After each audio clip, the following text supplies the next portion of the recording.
David, not sure where to start, but let's deal with the budget first of all, because this is Ensemble Montreal, Soraya Martinez-Ferretta's first budget. A lot of people maybe raising some eyebrows. I understand you promise whatever you promise at a campaign. So we're at about 3.4% on average. The rate of inflation is down around 2.2. What do you think from what you've seen so far with respect to honoring that pledge?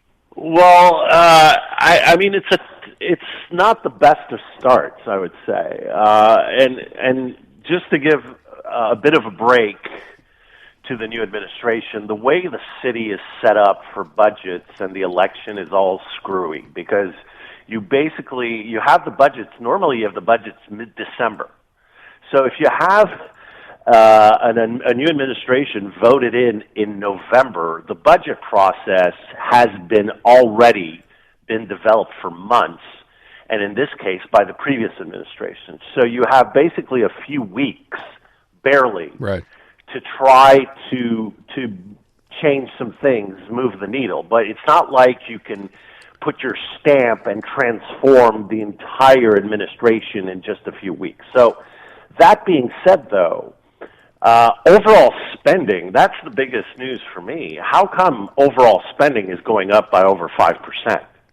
And it's not like there's some great project or great promise that Soraya Martinez-Ferretta was elected on that justifies this increase, especially in these times. And there isn't anything of note that is being cut. We have the word, this word that means nothing, optimization. Okay, we're going to optimize. But that doesn't tell you really where the money is going to come from to offset that increase in spending. And the other thing is that, and Aaron, we spoke about this for years during the Plante administration, and remember, it became a running joke with you and Mayor Plante about, we're going to do Cavendish, right? And so nothing about major infrastructure projects that were being ignored for political reasons. Well, hold it, David. David, I was just notified that there is something on Cavendish in this budget. Now, I haven't seen it. I don't know what it is, but it's in the budget. I haven't seen it either. Okay. But it's not like what I heard a whiff of is that you're getting the beginnings of a study and looking at it. Okay. But what I'm saying overall is that you don't have any major projects here, and it goes back to the idea, Aaron, that as she actually said, Mayor Martinez-Ferretta did say this. We're not going to be dreaming during this mandate, and for that she's true to form. All right. Look, there's a lot in this budget. I know one of the things we talked about earlier, and Matt Gilmore's going to be along in a minute, the idea of spending money on police body cams, that's in this budget. Something been talked about forever as well. So, but that's $30 million. That's that's a few $million. Over 10 years. Right. We're talking about a $7.7 billion budget, Aaron. And also the fact is that there's 7 collective bargaining agreements that are up that have to be negotiated. And that means the spending is going to go up with the city without any change on services, without any change. So, it's a 7-10 split at its best. Oh, nice bowling reference there, David. Thank you. Well done. I try. Okay, 7-10 split. All right, let me go to a couple of other stories here. There's a lot being made, obviously, of Mark Carney's visit to China. Got a couple of stops in between as well. And I guess the question is, we know Canada's relationship with China and what it's been somewhat fraught, right, over the last, say, 10 years anyway. What's a win here for Mark Carney? What does he have to come back with? I think the actual meeting in itself is a bit of a win, Aaron. And I think what you're going to want to see is something looking like what Mexico has done with China. It's not eliminating the different tariffs, but, maybe reducing them, maybe seeing, on canola, seeing on pork, seeing maybe also on energy as well, seeing more trade. Look, we 5% of our exports go to China, about as we know, close to 75% is with the U.S. So there's some room to grow here. And China, it's about, yes, it's about electric vehicles, and yes, this could hurt Ontario, But there's a way, I think, and it's been discussed, that maybe you can, lower the tariffs. Do we absolutely need a 100% tariff on electric vehicles from China? Maybe it's a 50% tariff, like it is in Mexico. Maybe there is some room for investment from China in the Ontario automotive sector. Maybe the idea here is that Mark Carney, since he's taken over, is basically delivering on this promise and this now, I think, very important statement that he made at the beginning of his term, saying our relationship with the U.S. will never be the same, and we have to. And he's opened up dialogue with India. He's developed much more important relationships with Europe, and now he's opening up with China. And I think it's the important thing to do, to say we have to do this. So a win, I think, is if we can come back with some sort of reductions of certain tariffs. The oil situation, look, China was getting, up until now, I don't know the situation today, but up until 2 weeks ago, it was getting 800,000 barrels of oil a day from Venezuela. That may not be the same today.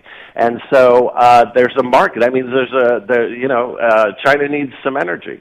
And there's the rare earths file that's very important. There's the technology file that's very important. So I think this dialogue is in itself an important win because, a year ago under the Trudeau administration, we weren't talking. Right. All right. There is that. As you said that, and you said, and it's funny, no one brought that up. The idea of, we let Chinese EVs in here. We know how inexpensive they are, and we have 100% tariff. But I kind of like that idea, saying, why does it have to be 100%? I mean, can we try to make both sides happy? Now, BYD, look, you've traveled. I've seen these cars. I mean, they're incredible. And so basically, a BYD that could sell here maybe $25, $30 Canadian before tariff is the equivalent of a $75,000 Tesla. And so people would be ready to say that the $30,000 BYD is better than the Tesla. And so even if you get maybe a 50% tariff or a 35% tariff, it's still a better deal. No, I think you're right. That's an interesting thing to bring up. As I said, I hadn't heard it discussed that way. It was kind of always, everything, like all or nothing. And I like that idea, David, of maybe we kind of split it here, which doesn't upset Ontario as much and helps Saskatchewan with the canola. Yeah, so maybe canola and our pork. Let's remember, there you go. Quebec. No. Pork here is very important. We here in Quebec sell a lot of pork to China. Last thing I want to get to, which doesn't have anything to do with this, I was just kind of blown away by this. So the U.S. Fed Chair, Jerome Powell, apparently, if I read this right, today the U.S. Department of Justice subpoenaed him in connection with testimony he gave to the Senate back in June. Now, that's a story. The Trump administration obviously goes after anyone they don't like. But this is the head of the Fed, right? And apparently when his term is up in May, he'd end up being replaced. So it's kind of weird that this would come up now. But the weirder thing is that he actually decided to take to social media the U.S. Fed Chair, and he said this. Good evening. On Friday, the Department of Justice served the Federal Reserve with grand jury subpoenas, threatening a criminal indictment related to my testimony before the Senate Banking Committee last June. I have deep respect for the rule of law and for accountability in our democracy. No one, certainly not the chair of the Federal Reserve, is above the law. But this unprecedented action should be seen in the broader context of the administration's threats and ongoing pressure. This new threat is not about my testimony last June or about the renovation of the Federal Reserve buildings. Those are pretexts. The threat of criminal charges is a consequence of the Federal Reserve setting interest rates based on our best assessment of what will serve the public, rather than following the preferences of the president. This is about whether the Fed will be able to continue to set interest rates based on evidence and economic conditions, or whether instead monetary policy will be directed by political pressure or intimidation.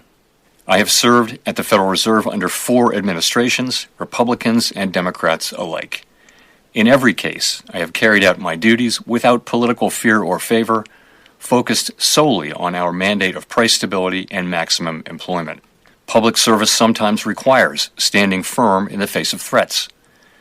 I will continue to do the job the Senate confirmed me to do, with integrity and a commitment to serving the American people. Thank you. There you go. Look, again, as I said, that's unprecedented, I think.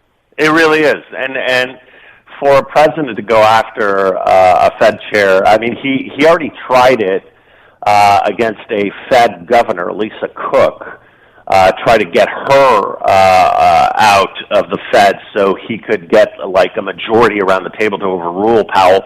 And that's just the way Trump is. It's right in line with what he tried to do with Letitia James, with James Comey, and good on Jerome Powell for sticking to his guns and staying put. And this is a ridiculous made-up case, about the renovations to the Fed offices and the Fed buildings in Washington.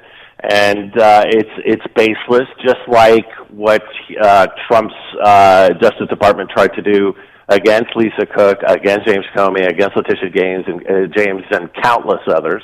And it is a real problem. To instrumentalize and to use the Justice Department in that manner, it's beyond acceptable. But that's Trump.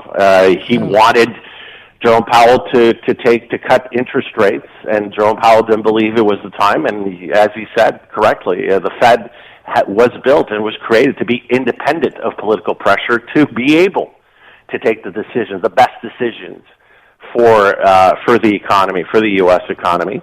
And at the time, it wasn't right. And let's face it, Jerome Powell was the guy. He's the guy. And history, I'm convinced, will remember him like this. The man that single-handedly shepherded not only the U.S. economy, but the world economy through the pandemic. And yet, yes, it did hurt. But the way we weathered it collectively, economically, and the way we came out of it, relatively unscathed, is largely, if not entirely, because of Jerome Powell. We'll leave it at that. I noticed Tiff Macklem said he has his full support, Canada's Fed Bank chair. David, thank you so much. Appreciate and Trump named him. Let's remember that. There you go. True. Unmistakably Canadian. It's the music that raised you.